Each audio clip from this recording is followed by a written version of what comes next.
नमस्कार, मैं हूं आपके साथ वर्षा शर्मा। रुक करेंगे उत्तर प्रदेश की खबरों की ओर।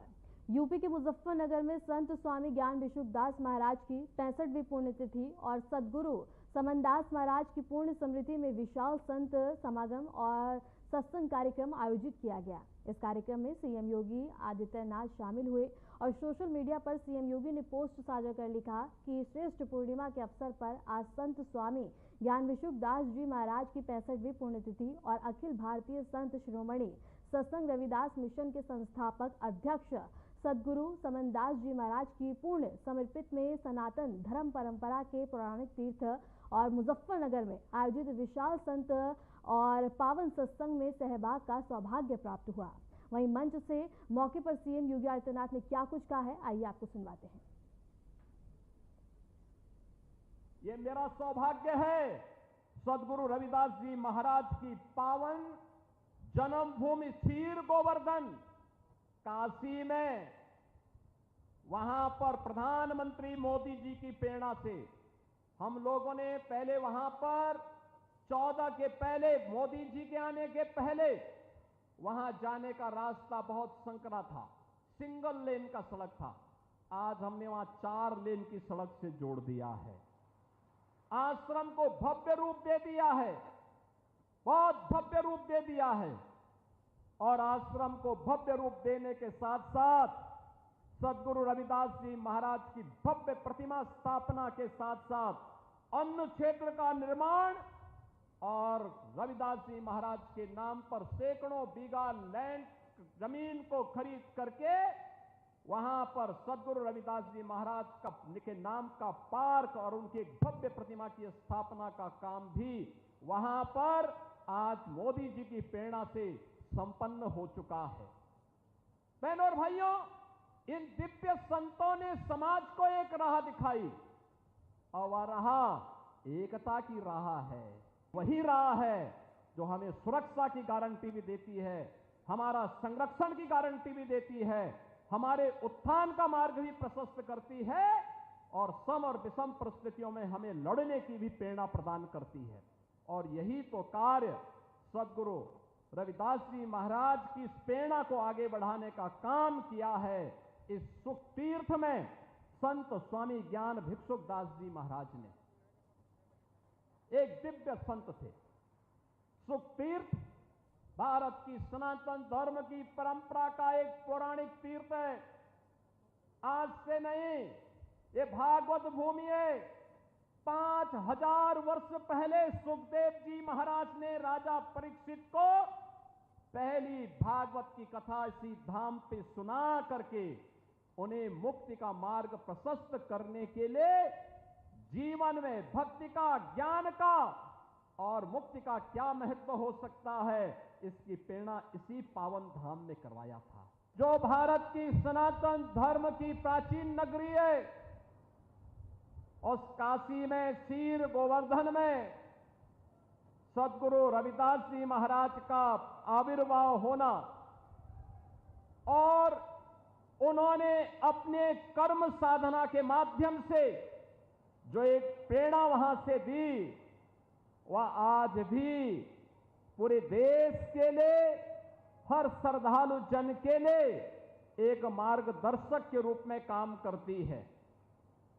जब हम सदगुरु रविदास जी महाराज के बारे में चर्चा करते हैं, बहनों और भाइयों, सदगुरु रविदास जी महाराज ने सामाजिक आडंबर और कुरीतियों के प्रति समाज को जागरूक भी किया, कर्म पर विश्वास करने की प्रेरणा दी, एक आध्यात्मिक चेतना का जागरण किया और उन्होंने कहा था, मन चंगा तो कठौती में गंगा।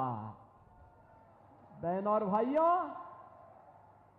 ये संत सदगुरु रविदास जी महाराज का कथन ये जीवन में आंतरिक पवित्रता और निर्मलता का प्रतीक होता है, एक नई प्रेरणा है।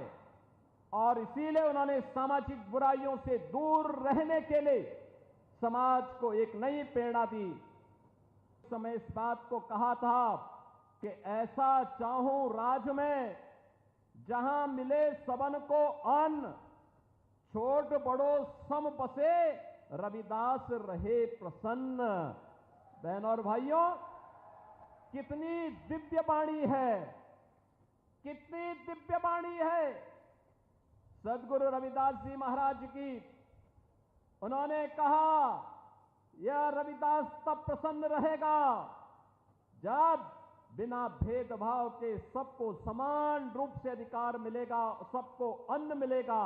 और याद करिए, संत रविदास जी महाराज की इन बातों को अक्सर सह किसी ने लागू किया। भारत के प्रधानमंत्री मोदी जी ने प्रधानमंत्री गरीब कल्याण अन्न योजना के माध्यम से भारत के 81 करोड़ लोगों को कोरोना जैसी महामारी से लेकर के अब तक लगातार अन्न का वितरण कराया जा रहा है। ये होती है। भारतीय जनता पार्टी के केंद्र में 11 साल पूरे हो गए हैं और इस मौके पर पार्टी के नेता देश भर में जनसंपर्क अभियान चला रहे हैं। जगह जगह जाकर जनता को ये बताया जा रहा है कि इन 11 वर्षों में पार्टी ने क्या क्या उपलब्धियां हासिल की हैं, चाहे वो गरीब कल्याण योजना हो, डिजिटल इंडिया की दिशा में कदम या फिर देश की सुरक्षा को लेकर हो। इसी को लेकर देखिए हमारी खास रिपोर्ट। उत्तर प्रदेश के मुख्यमंत्री योगी आदित्यनाथ ने मुजफ्फरपुर में एक जनसभा को संबोधित करते हुए संत शिरोमणि सदगुरु रविदास के आदर्शों और योगदान को याद किया। संत स्वामी ज्ञान भिक्षुक दास जी महाराज की 65वीं पुण्यतिथि एवं सतगुरु समन दास महाराज की पुण्य स्मृति में आयोजित विशाल संत समागम एवं सत्संग कार्यक्रम में हिस्सा लिया। इस मौके पर सीएम योगी ने कहा कि जब विदेशी आक्रांताओं द्वारा भारत के धर्म और संस्कृति को रौंदा जा रहा था, तब संत रविदास का प्रकट होना एक आध्यात्मिक ज्योति की तरह था। सीएम योगी ने संत रविदास के प्रसिद्ध कथन मन चंगा तो कठौती में गंगा का उल्लेख करते हुए कहा कि ये वाक्य जीवन में आंतरिक शुद्धता और आत्मिक पवित्रता का प्रतीक है। उन्होंने कहा कि संत रविदास ने समाज को समानता, समरसता और आध्यात्मिक चेतना की ओर प्रेरित किया, जो आज भी प्रासंगिक है। मेरा सौभाग्य है कि ज्येष्ठ पूर्णिमा के इस पावन पर्व पर सदगुरु रविदास जी महाराज की स्मृति में स्थापित इस आश्रम और इस पावन गद्दी पर संत स्वामी ज्ञान भिक्षुक दास जी महाराज की 65वीं पुण्यतिथि और अखिल भारतीय संत शिरोमणि सदगुरु रविदास मिशन के संस्थापक अध्यक्ष सदगुरु समन दास जी महाराज की पुण्य स्मृति में एक सुख तीर्थ पर इस पावन सत्संग और बड़े भंडारे का आयोजन यहां पर आयोजित किया गया है। मैं सबसे पहले इस ज्येष्ठ पूर्णिमा के अवसर पर पूरे प्रदेशवासियों को हृदय से बधाई देता हूं। पूज्य संतों का हृदय से अभिनंदन करता हूं। वहीं मुख्यमंत्री योगी आदित्यनाथ ने प्रधानमंत्री नरेंद्र मोदी के 11 वर्षों के कार्यकाल को भारत के इतिहास में एक विकसित और आत्मनिर्भर राष्ट्र निर्माण के स्वर्णिम काल के रूप में वर्णित किया है। मुख्यमंत्री योगी ने कहा कि प्रधानमंत्री नरेंद्र मोदी के नेतृत्व में देश ने हर क्षेत्र में अभूतपूर्व प्रगति की है, चाहे वो आर्थिक सुधार हो, राष्ट्रीय सुरक्षा, सामाजिक कल्याण, डिजिटल इंडिया या वैश्विक मंच पर भारत की प्रतिष्ठा।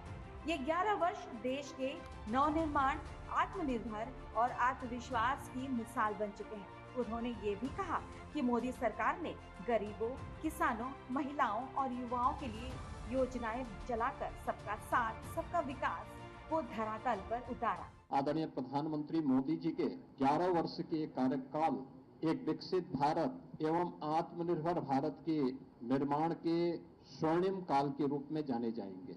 इन 11 वर्षों में प्रधानमंत्री मोदी जी ने वैश्विक स्तर पर भारत के विश्वास को सुदृढ़ करते हुए भारत को न केवल वैश्विक पहचान दी है, बल्कि स्वयं को तपाकर, खपाकर 140 करोड़ भारतवासियों को भी एक विश्वास का प्रतीक बनाया है। मुख्यमंत्री योगी आदित्यनाथ ने कहा, काशी में वर्षों पुराना विकास का सपना अब प्रधानमंत्री नरेंद्र मोदी की प्रेरणा से साकार हो रहा है। सीएम योगी ने बताया कि जहां पहले एक लेन का संकरा रास्ता हुआ करता था, वहां अब 4 लेन की सड़कों का जाल बिछाया जा चुका है। ये परिवर्तन प्रधानमंत्री मोदी के विजन और मार्गदर्शन से संभव हो पाया है। उन्होंने आगे कहा कि संत शिरोमणि रविदास जी के सम्मान में सैकड़ों बीघा जमीन खरीदकर विशाल आश्रम, भव्य प्रतिमा और सुंदर पार्क का निर्माण भी प्रधानमंत्री मोदी की प्रेरणा से पूरा किया गया है। ये स्थान अब संत परंपरा और सामाजिक समरसता का प्रतीक बन चुका है। ये मेरा सौभाग्य है, सदगुरु रविदास जी महाराज की पावन जन्मभूमि क्षीर गोवर्धन काशी में, वहां पर प्रधानमंत्री मोदी जी की प्रेरणा से हम लोगों ने पहले वहां पर 14 के पहले, मोदी जी के आने के पहले वहां जाने का रास्ता बहुत संकरा था, सिंगल लेन का सड़क था। आज हमने वहां 4 लेन की सड़क से जोड़ दिया है। आश्रम को भव्य रूप दे दिया है, बहुत भव्य रूप दे दिया है।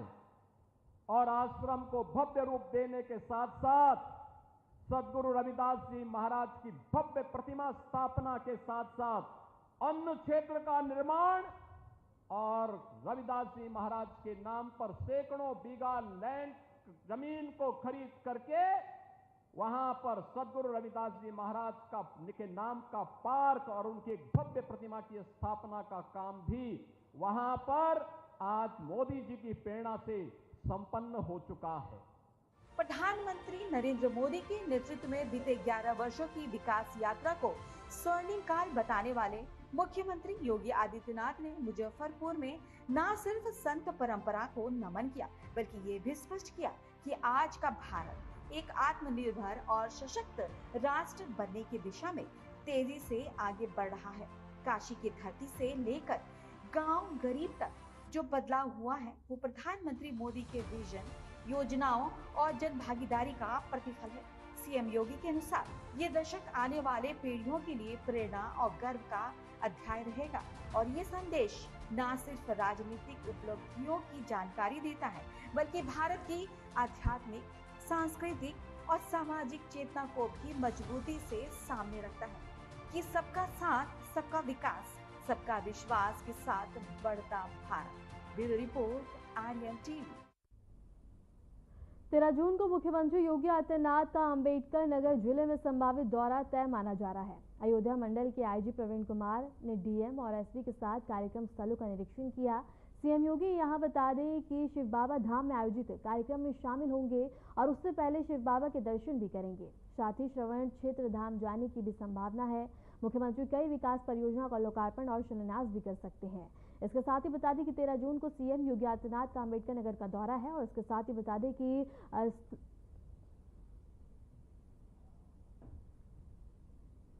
यूपी के उप मुख्यमंत्री केशव प्रसाद मौर्य काशी के दौरे पर है। इसके साथ ही बता दें कि एयरपोर्ट पहुंचने पर पदाधिकारियों ने इनका जोरदार स्वागत और पटका भेंट किया।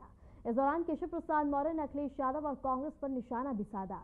साथ ही कहा कि महाकुंभ ऐतिहासिक है, एक दुखद घटना का हमें खेद है।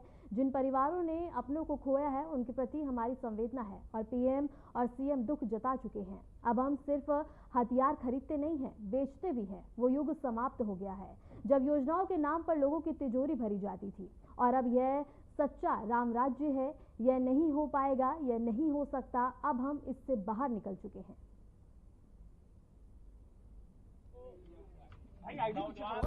महिलाओं के सशक्तिकरण से जुड़ा हुआ विषय हर क्षेत्र में भारत ने प्रगति किया है। अर्थव्यवस्था हमारी दुनिया में डंका बजा रही है। सामरिक दृष्टि से हम विश्व की महाशक्ति बन चुके हैं। भारत निरंतर। उत्तर प्रदेश के वित्त मंत्री सुरेश कुमार खन्ना का बड़ा बयान सामने आया। उन्होंने कहा कि राज्य के निर्यात में भारी इजाफा हुआ है। अब यूपी करीब 2 लाख करोड़ रुपए का निर्यात कर रहा है। ओडीओपी योजना में नए उत्पाद जोड़े जा रहे हैं। एमएसएमई को प्रोत्साहन मिल रहा है। बता दें कि यूपी निर्यात पहुंचा 2 लाख करोड़, जिसके बाद बता दें कि मंत्री सुरेश खन्ना का बड़ा बयान सामने आया।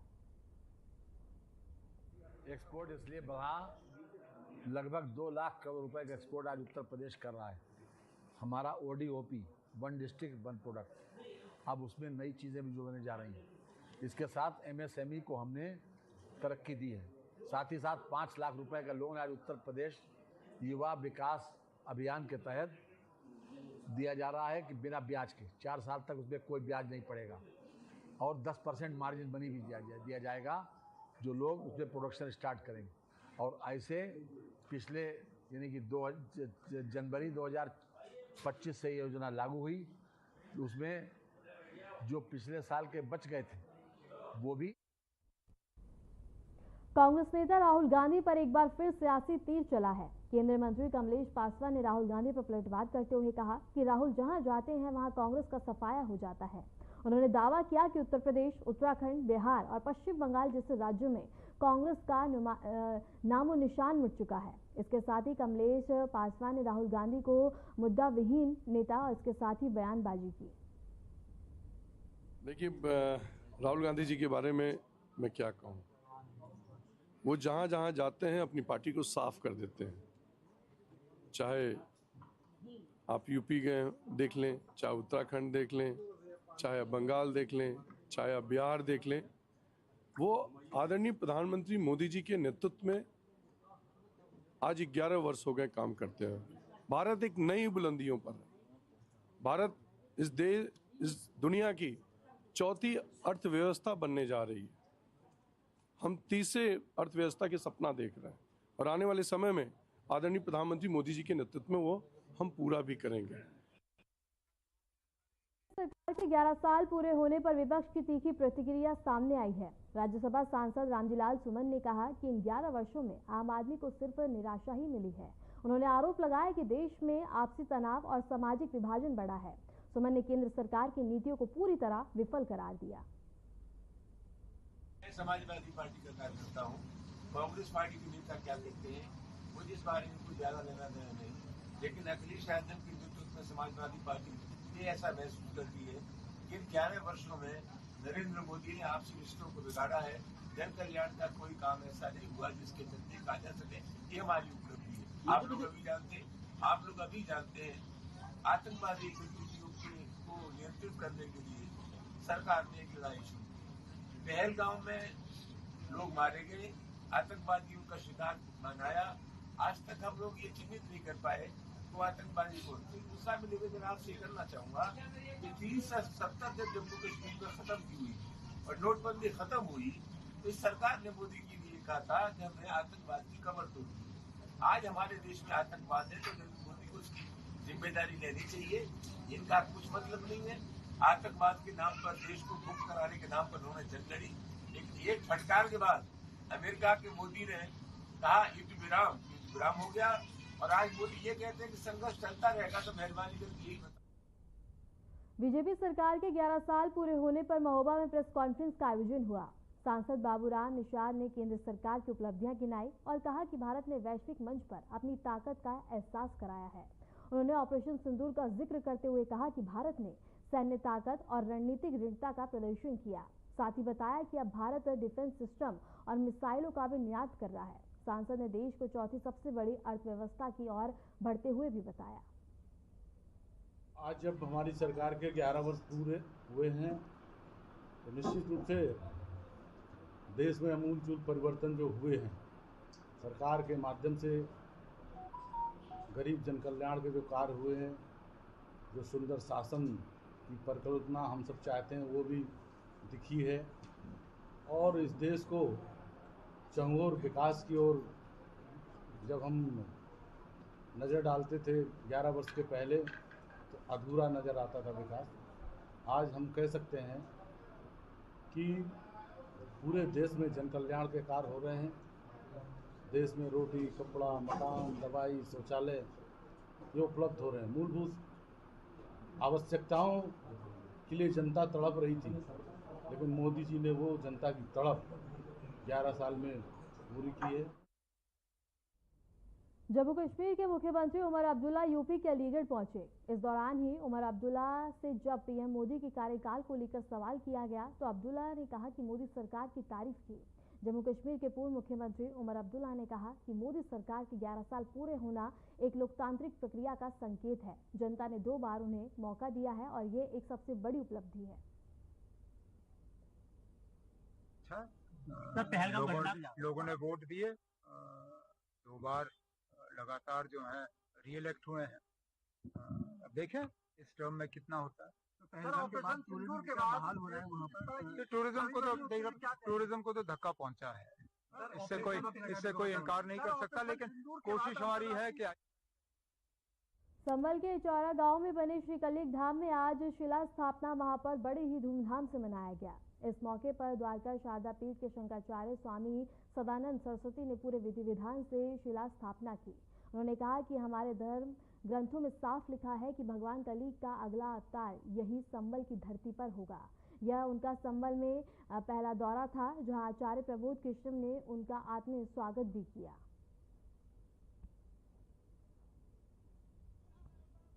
कल्कि भगवान का अवतार होगा।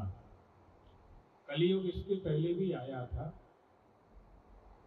ये तो 28वां चल रहा है ना। संकल्प में आप सुनते हैं अष्टाविंशतितमे युगे कलियुगे कलि प्रथम चरणे संकल्प होता है। भगवान कल्कि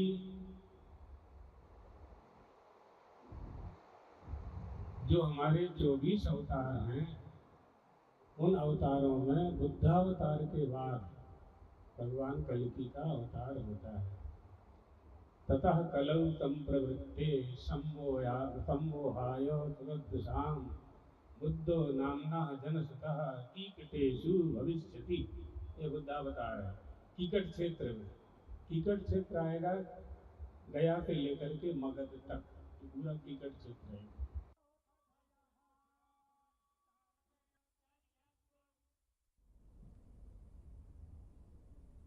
जल पूर्णिमा के पावन अवसर पर उत्तर प्रदेश के 2 पवित्र धरती प्रयागराज और अयोध्या भक्ति और आस्था में डूबी नजर आई। एक और प्रयागराज में श्रद्धालुओं ने त्रिवेणी संगम पर पवित्र स्नान किया, तो वहीं दूसरी ओर अयोध्या के श्री राम जन्मभूमि मंदिर में दर्शन के लिए भक्तों की लंबी कतारें सुबह से ही लगी रहीं। रामलला के जयकारों से मंदिर परिसर गूंज उठा। प्रशासन ने दोनों ही स्थानों पर सुरक्षा और श्रद्धालुओं की सुविधा के खास इंतजाम किए हैं।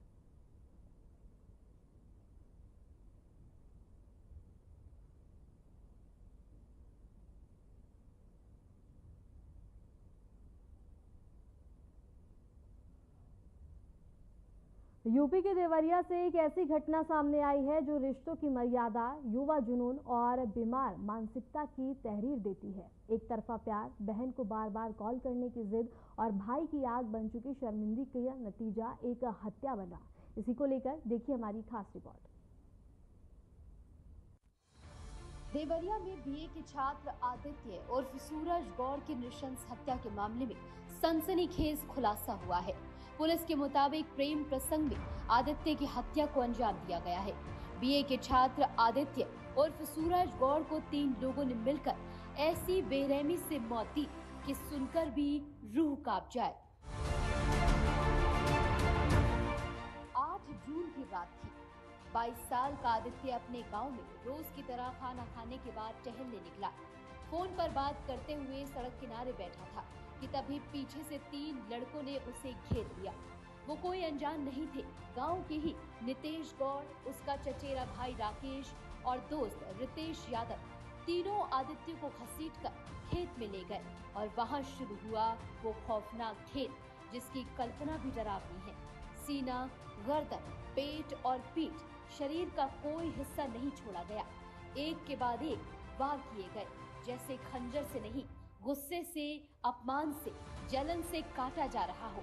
इतनी बेरहमी से मारा गया कि खून से खेत लाल हो गया। आदित्य की चीखें खेतों में गूंजती रही, लेकिन सुनने वाला कोई नहीं था। तीनों आरोपी तब तक वार करते रहे जब तक आदित्य की सांसें हमेशा के लिए बंद नहीं हो जाती। चलिए अब आपको इस बेरहम कत्ल के पीछे की वजह बताते हैं। दरअसल पूरे मामले की तह में छिपा है एक प्रेम प्रसंग जो अब एक खूनी अंजाम तक पहुंच गया। पुलिस के मुताबिक आदित्य बार बार एक शादीशुदा लड़की को कॉल कर रहा था जो नितेश की बहन थी। लड़की ने शिकायत की, परिवार ने कई बार समझाया, मगर जब आदित्य नहीं रुका तो भाई ने तय कर लिया कि इज्जत का बदला अब खून से लिया जाएगा। हत्या के बाद आरोपी अपने अपने हिस्से का सबूत मिटाने में लग गए, लेकिन पुलिस ने एक एक कर सब उधेड़ दिया। नितेश की निशानदेही पर खून से सना खंजर मिट्टी से निकाला गया। राकेश की जानकारी पर 2 खून से सने शर्ट बरामद हुए और रितेश ने बताया कि मृतक आदित्य का मोबाइल बभनी रोड के किनारे एक सूखे कुएं में फेंका गया था। एडिशनल एसपी सुनील कुमार सिंह ने खुद बताया कि ये मामला पूरी तरह से सोची समझी साजिश है। दिनांक 8 और 9 जून की रात्रि में ग्राम मुजूरी खुर्द थाना कुंदू निवासी आदित्य कुमार गौड़ की हत्या कर दी गई थी। मृतक के पिता हरिप्रकाश गौड़ की तहरीर पर थाना कुंदू पर समुचित धाराओं में अभियोग पंजीकृत किया गया था। विवेचना के क्रम में उसी गांव के 3 व्यक्तियों नितेश गौड़, राकेश गौड़ और रितेश यादव का नाम प्रकाश में आया। जांच में यह तथ्य प्रकाश में आया कि मृतक द्वारा नितेश गौड़ की बहन को मोबाइल से बात करके परेशान किया जाता था।